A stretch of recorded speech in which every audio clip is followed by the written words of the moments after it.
Welcome to the official AFL Fantasy podcast with the Traders. G'day with the Traders, I'm Roy, I coach Destroy, and I'm here with Warnie. Coach of the Wonder. And Calvin. Coach of Calvinator. Calvin, it's good to hear you're up and about because you are giving us a preview of the Hawks today. Man. Bit of Hawk ball. Gee, they were good last year. Skibbity toilet, Not Roy. see that coming. Jesus. Whatever you've got for me. How'd they go last year, dog? How'd they go last year? How'd they do last year? They were a good team, weren't they? Well, they overachieved. That's the 100%. thing. Yep. I don't think many of us really predicted that. I'm not even joking. Will they keep going like that or will they drop off? This Hawk ball, Roy, is a legit. Well, it made a middle of the road for fantasy points. It for did. them. They did That's struggle. where they were. But is that because it was a bit more spread and they don't have the blokes at the pointy end? I think Because their so. highest Possibly. averaging player was 92 last year, and then it went down under Moneyball. 90s. Anyway, that's where they were. That's basically what they were. What did they do in the off-season? Well, they've got themselves better. You would think so, especially in the back line, because they brought Josh Battle in from St Kilda as a free agent, and then they traded for Tom Barrass. They are the two. Well, they both walk into there. It's impressive back recruiting, six. to be It's honest. good. They didn't really lose anyone as such from their best 22.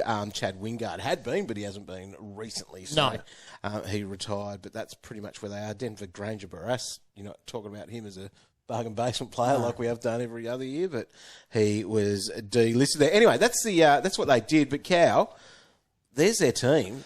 What have you got for us? Because surely a team on the rise would have some value players. They do. They've got some option. We do need to mention that they do have an early buy. Yeah. Yeah, so Okay, round 4, they share it with Essendon. So that is always a little bit of a deterrent, especially when it comes to our classic teams. Yeah. Draft-wise, though, there's plenty of names here worth considering. We're going to kick it off with the number one ranked forward in the game. Yeah. And that is Dylan Moore, highest team average of 92.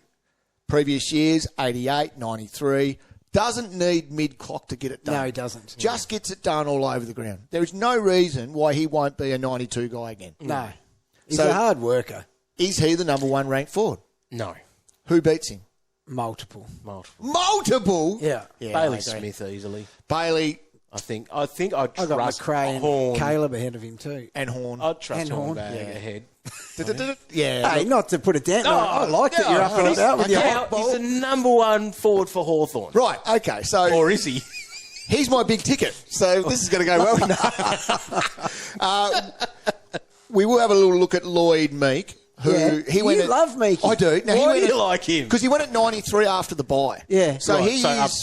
5 points. Yeah, but he is legit the number one man there now. He is. And he's only a young fella. And he's a big lump of He's a a lad big out lump there. of a lad, getting bigger and stronger. In draft, he's a guy that you can come right in at the back end of the Yeah. draft and just go, I'll take Swoop Meeky. in, and you would not be disappointed. So what do you think? No. If he can do 90 then... He's easily you doing can 90. Pick him up as like if you're punting rucks. Yeah. You should And be you able to can get punt him. You'd be rucks happy because with there's that. plenty of dudes like this that are going to be 90s. Yeah. There's heaps of them. Only 30 points behind the big dogs. Well, that's it. Yeah. Well, that's it. If you miss the big dogs, if you miss the well, big dogs, you can't all You have got to him in make draft. up for it somewhere else and then get Meeky.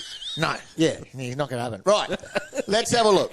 This is a guy I think we do want. Who? It is What? Will Day. All right. Yeah. Right. He's a long way down the list. He is. So he went at 74 last year. He had stress fractures, joined the season late, collarbone issue late in the season, all that sort of stuff.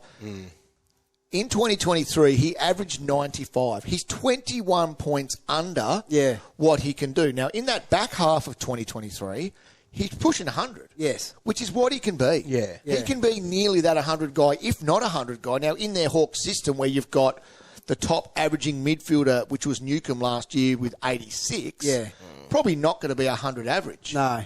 But it can be mid-90s. Yeah. He has the tools to do it.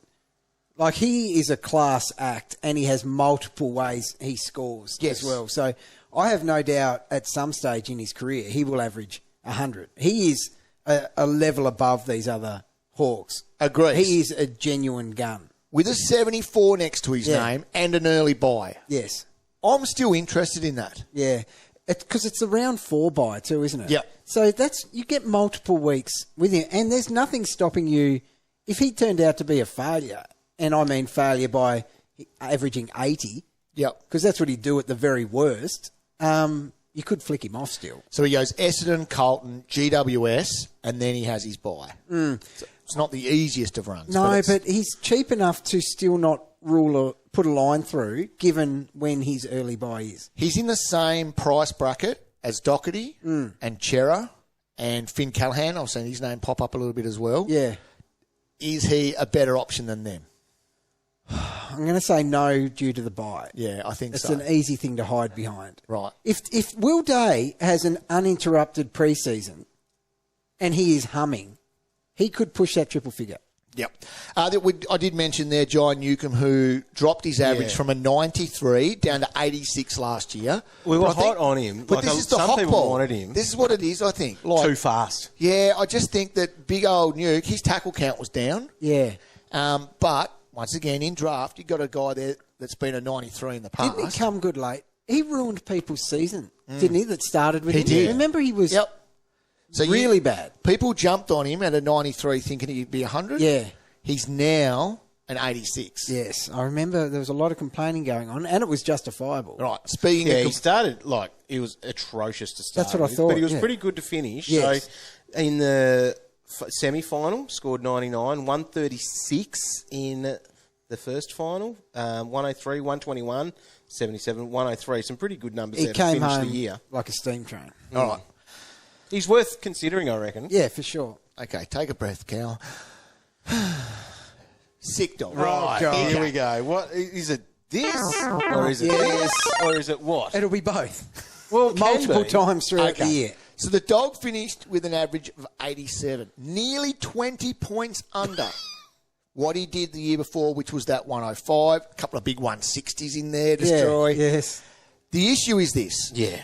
Okay, if he's a defender, we're interested. All in. I think. All in, dog. Well, with the reason being, and this is when I saw Barras and Battle went there, I said, if he plays defence, then he's not going to have to do some of the stuff that he had to do before. Basically, and he just gets to just bark for the ball and get it and just do what the sick dog does with those big long sleeves on, doing what he wants. Battle, Barras, lockdown defenders. Yeah. Sicily hates doing any work. Yeah. Right?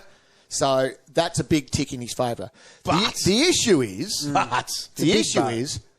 their lack of forwards at the moment. So Mitch Lewis with a knee, expected to return mid-season, mid-year. yeah. Yep. And then Cal Shadir, Stress. a bit of bone stress. Oh, We don't like stress on our bones, or our minds for that matter, but definitely not bones. We know where this is going, and it's not good. Well, if we're looking at the best 22s or 23s or whatever number you want to call them that AFL.com.au had, our mate Nat Edwards, she put one together for Hawthorn. Had Cal Shadir and Mitch Lewis in there. As forwards, yep. But also has sick dog named at centre half. Oh, he's cooked So them. even when those blokes are named in there, Nat's cooked him. That knows, too. No, Nat knows.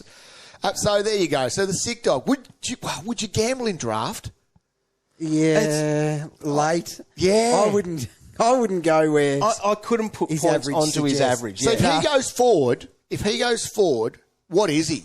70? He can be that bad. 60? Well, it's going to be could be. sporadic because he could kick goals. Yeah, I don't know. The dog. he's dog's better not- than back in the day where he Yeah. was a complete failed forward. Yeah. He's better than that now. tell It's you even what. probably is it fair? Like, is that mid-80s fair for him? But Yeah. geez, that's still a There stretch will- I'll because tell you there'll what. be some low scores in You'd there. feel like- when things aren't going his way. 80 average. I think you're pushing it. I think we keep an eye on it this year because when Lewis comes back and Cowshed is up and ready to go, when the dog goes back And his, guess what? and his prices he's drop, and he's got forward status. he is a walker He's a top six forward when when he becomes a he goes, defender. goes back there. So, you're spot on. But the thing is, with him these days, the reason I think he, even as a forward, he couldn't drop under 80 is because he knows if he hasn't touched the pill for a while. He's the only forward in the game that would run back for a kick out just to make sure he touched it. We thought Connor Macdonald last year would have a breakout year, Yeah. more midfield time. He only attended 8 CBAs for the year. Yeah. Yeah. Where'd that come So- from? See how he finished the year though. Yeah, what Yeah, did he was good. He was good. What But did he do? it's a no. We're not doing anything. Oh, like that. this is what last 6 rounds he went at 95. Cal. Yeah, people were bringing him in there at the end. Yeah, I remember had that. a 102 in the first final. Didn't need CBAs to do it either, No, did he? only 30. He kicked some goals though. Like he had games of a 4 goals, a 2 goal, 1, a 3 goals. Draft for a forward that... Definitely for a draft. That's what you're looking at. I don't know if you could... Yeah, you couldn't do it in Classic, but that's 78. If he can go out there and go 95 for 6 weeks. A little bit of a bump. Yeah. Now, we will talk cheapies. We're not going to talk rookies because... So they recruited Mraz with pick number 35, but he's a key defender. Jason. Right? So it's not... They don't have a lot of young guys coming through. What they do have are some players to keep an eye on. Yeah. Okay. Right. And I'm sort of stretching it a little You are. bit. You just need to get it up Right. to 10 minutes. Do you? Right. No. Clicked over 10 minutes. You don't have to take too long. Right. Josh Ward. Yeah. Josh Ward, pick number 35. Is he rookie price? No. So he's 577, right? But, listen... I was going to say, I knew he dropped off. But He's got a 56 next to his name, 20 under what he did the 2 years before. Now, he played in the AFL Final Series. Scores don't count towards that. Yeah. He got 101. Yeah. Oh, right? From 59% CBAs. Yeah. The next game, he gets 60% CBAs and Yeah. scores a 52. Yeah. So here they were not willing to play him through the year. Yeah, and then bang. But we need you in the finals. He comes out and gets a ton. Really weird. Was anyone missing? No. Harry Morrison's another one. So similar to Ward. He's got a 56 next to his name after Rocky's going cousin. 77 and 82. Yes. AFL Finals, he scores a 90 and a 79 Wow. with a 56 next to his name. Stepped up. VFL, he goes at 119 from 8 games Wowzers. with a 160 and a couple of 130s. That's about it.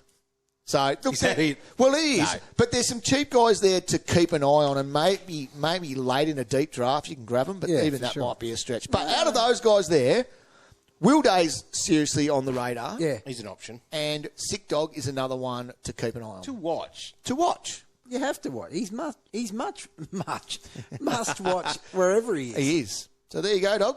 Right, well done, Cal. You can check out the article at afl.com.au. You can go and sign up now at fantasy.afl.com.au. And wherever you're listening to these podcasts, go and leave us a comment. Like on Spotify. Give us a sick dog bark. Yes. Sick dog emoji. Yeah, that's... Oh, yeah. Love that one. Classic.